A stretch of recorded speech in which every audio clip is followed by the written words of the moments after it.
My husband of 7 years is really upset that I refused to quit my job to become a stay-at-home wife, but with how I was raised, I can't bring myself to trust any man that much.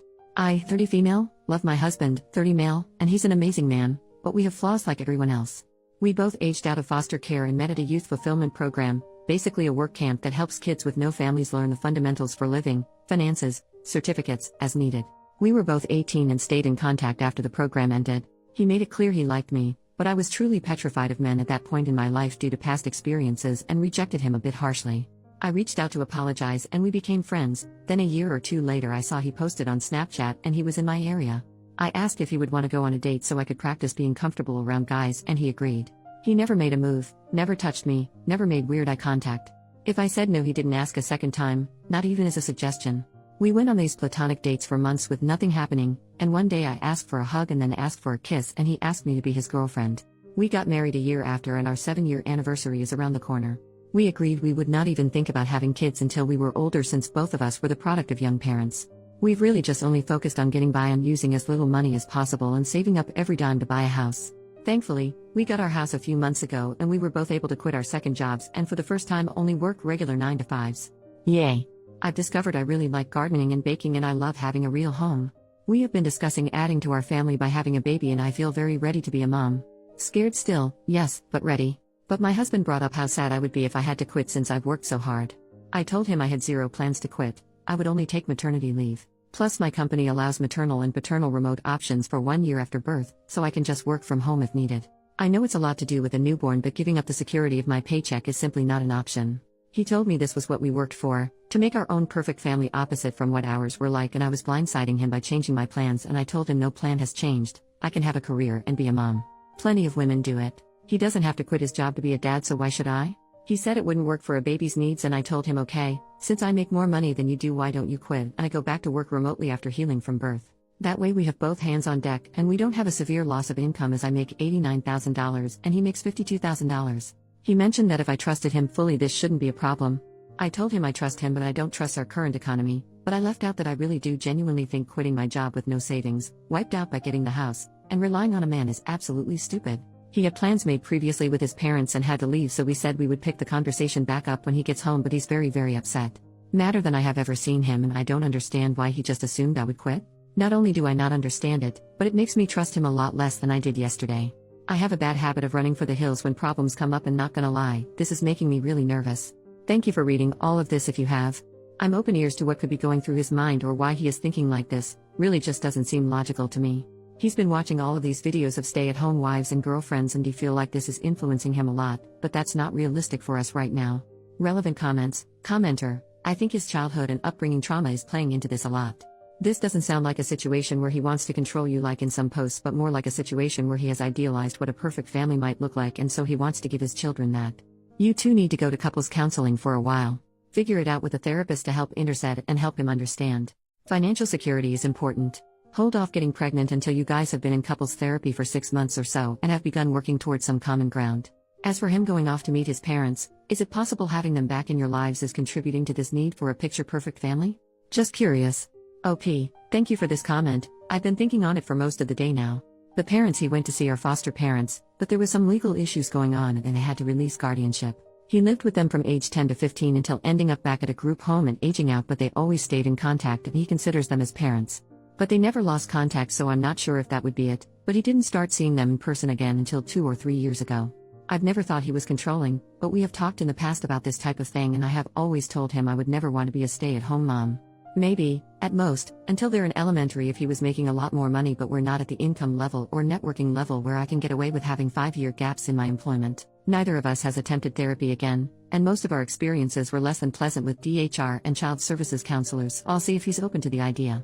Update almost 4 months later, it's been a few days since he came home and told me he met a girl at work and she's a better woman than me, and that she has a son already and will be a stay-at-home wife or girlfriend or whatever the heck. He gets his happy ending I guess. He texted me right before I got off work and asked me to pick up food from one of our usual date night spots. I got home and noticed his car had boxes in it and a woman I didn't know. I tried opening the door but it was locked and she just looked at me. What little was left of our savings, he took. And both of our cats. I didn't see this coming at all. I haven't told any of my friends yet. His adoptive parents have been dropping me off food that I can't even force myself to eat. I haven't cried yet. I'm kind of still in shock. I wish I had a family to run to. But for now, the internet has to do. I haven't answered any of his calls or texts. He keeps trying to check in, ask if I'm okay. How the heck would I be okay? I never thought he would cheat. I asked him to promise if there was ever someone else he would just tell me as soon as he knew, but they've been together at least 6 months. So while he was calling me selfish for not wanting to put in my 2 weeks and be a stay-at-home wife, he was dating her the entire time. Planning a future with her the entire time, so my intuition was right. I would have been so screwed if I went along with it. I feel stupid. I should have taken everyone's advice more literally. When I asked him to go to therapy, he wouldn't. His parents think he's having some type of mental break. I should have stayed afraid of him and avoided him. I should have chosen a better outcome for myself. I just feel like the same girl that no one wants to love anymore all over again. I know what he did isn't my fault. I know I could never stop him, and really, do I want a man who doesn't want me? Never. But that just doesn't stop it from hurting. Second update 10 days later. Really want to say thank you from the bottom of my heart to all of the people who reached out to me with well wishes. Especially other spouses who experienced similar. It helped so much more than you could ever know. There has been a few things that have happened, and honestly I'm exhausted in every way possible, so the input from folks has really been useful in organizing my thoughts and keeping an open mind. I couldn't help it, but for days I compared us and wondered what the heck he could have been thinking, until I realized she's a carbon copy of his biological mother, or at least the stories he heard about her since she died when he was 5. I hate that I feel bad for him still, even after what he's done, but we offered him support for his thoughts, we urged him to go to therapy, I even offered to pay for it myself, and he was too prideful. I lost both of my parents too, at an older age with even more core memories with them, so it wasn't a boat he was in alone. But he chose to act like it was and wallow in self-pity. He called me on our 7-year wedding anniversary, minutes after midnight, whispering apologies and saying he feels so guilty. I asked for what, and he just said, well, you know what we're going through. I told him, no, it's what you're doing. We are going through nothing. I was abandoned by my husband, exposed to God knows what while you were screwing her and coming back home to me. We were still making love like every single day, so I made sure he knew just how disgusting I thought he was. Then he got pissed and told me he only started cheating because I couldn't follow his lead. Sir, look where you led yourself. Our entire marriage I pushed him career-wise. Hell, the job he has right now I applied to on his behalf. Meanwhile I'm pretty sure he doesn't, or didn't even know what my full job title is. I pushed him to reach out to the adoptive parents when he started getting family obsessed, but neither of us were ready for a kid. He went on about how I broke my promise first when I decided I didn't want to be a real mom by not quitting.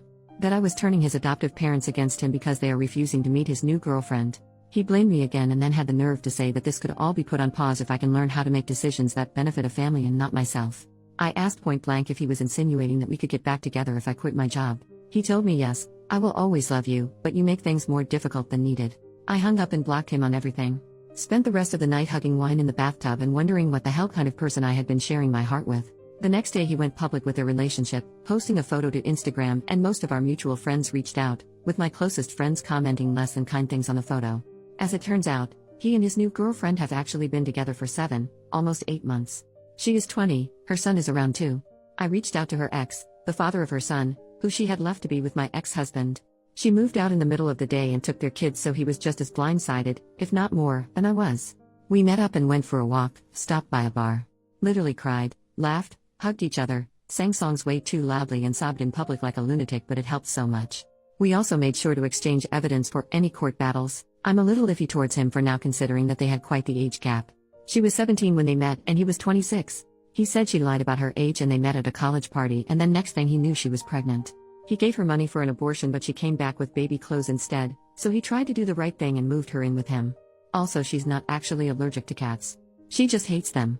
She also was very aware he was married and has been to the house multiple times. He admitted he had cheated on her before their son had been born, while she was pregnant, but that she didn't tell him she knew until after she had moved out with their son. He said he was still texting her every day, not just about their son, but also about possibly working things out. He wants her back, but she seems to be head over heels for my husband, just like I was. I told him good luck, but yeah, not the direction I'm going in at all. This time he made his bed and he will lay in it for good. Our chances of reconciliation are 0. I have never accepted someone back into my life after a betrayal, and it won't start now. At first I wanted to make sure the divorce was going to be short and as simple as possible, even if it meant giving up some things, but after that conversation, I have decided I'm fighting tooth and nail for everything I can possibly get. I live in a no-fault divorce state, but my state does have special laws for adultery, can still sue for it here, and the divorce attorney I've consulted said it looks pretty good that I won't have to pay him alimony. He also told me to look into every single banking transaction in my accounts, as he did not think they got an apartment on his income without some extra cushion, aka my money, and he was right. Last year my ex-husband told me he got really into stock trading and if he could invest some of my money as well. Guess who was never doing any stock trading, and the screenshots he showed me were all fake or pulled from somewhere else, and he had been sending that money to his girlfriend or saving it for their new place. I've been pretty enraged since finding that out. He asked his adoptive parents to ask me to allow him visitation rights to see the cats, after he had to give them back once he realized his new girlfriend is allergic to them. I relayed that he needs to first run me my freaking money, and then take it up with the judge. I didn't think visitation was a real thing for pets, but according to my lawyer it very much is. I officially filed for divorce yesterday, and he emailed me quite the colorful email about how selfish and bitter I am for not putting my pride aside and being so fast to file for divorce, and refusing to let him stop by the house to see the cats that now he's accusing me of cheating. I read somewhere that you never really know someone until you're divorcing them, and I can truly confirm that is true. I felt like you guys deserved some sort of update considering how much support I was given. I can't share more details for now, but really thank you all again. OP makes another post a few months later. Went on my third date after filing for divorce from my husband. I was stupid and got married at 23. We met in a foster youth program. Long story short, I didn't want to be a stay-at-home mom since I was the breadwinner. He found someone younger and dumber who would. I had to pick up another job to make sure I'd be able to afford the house on my own, but when my regional lead for my main job heard about it, they gave me a promotion that actually cut down my work time and gives me more money. I still kept the second job. It keeps my mind busy. Most of my work days were spent in collars and heels, but the side job is an overpriced membership-only gym that I definitely can't afford without my employee discount lol. I've had a few guys approach me since I filed the divorce paperwork, but I just wasn't feeling up to it. And even though I stopped wearing my ring the day he moved out, I still felt guilty. Like I was betraying him. He was the only man I've ever been with, so spending a decade learning everything about one person, and now having to switch gears is really damn hard. But one of the guys I see often at the gym asked if I'd be his date to a seminar he's sponsoring. I said no at first, and he accepted the no very gracefully. I saw him a few days later, sparked up some conversation, and asked if maybe we could try a lunch date, just us first. I was fully prepared for him to tell me nope, you're too late, but he instead canceled the plans he had already made. We met up a few hours later, and honestly my face hurt from laughing and smiling so much. He's a pretty charming man and has a lot of random knowledge about safari animals that gives me the same comfort that watching animal documentaries does. He asked me out for a dinner date the next day, and when he let me know he was in my neighborhood earlier that day, I asked if he wanted to stop by and grab a breakfast sandwich before I left for work. I have a 9-year-old cat who hates like 99% of people, but she loved him and even let him touch her belly. He dropped me off lunch at work and we met up for dinner, and ever since we've been texting almost nonstop. I've never felt this comfortable with someone so quickly in my life. It's scary, but I've already told him that we're separated. I haven't told him the nitty-gritty details, just that it didn't work out and we outgrew each other. But the seminar was this past weekend and I went as his date. It was a great night. I tried champagne for the first time, had the best conversations with some of his associates, and did a little professional networking too. The tomboy teenage girl I used to be would never believe this crap lol, but more than anything I'm grateful for the support of my friends, who got me through the tough nights so I could make it to the good ones. Only up from here, I guess?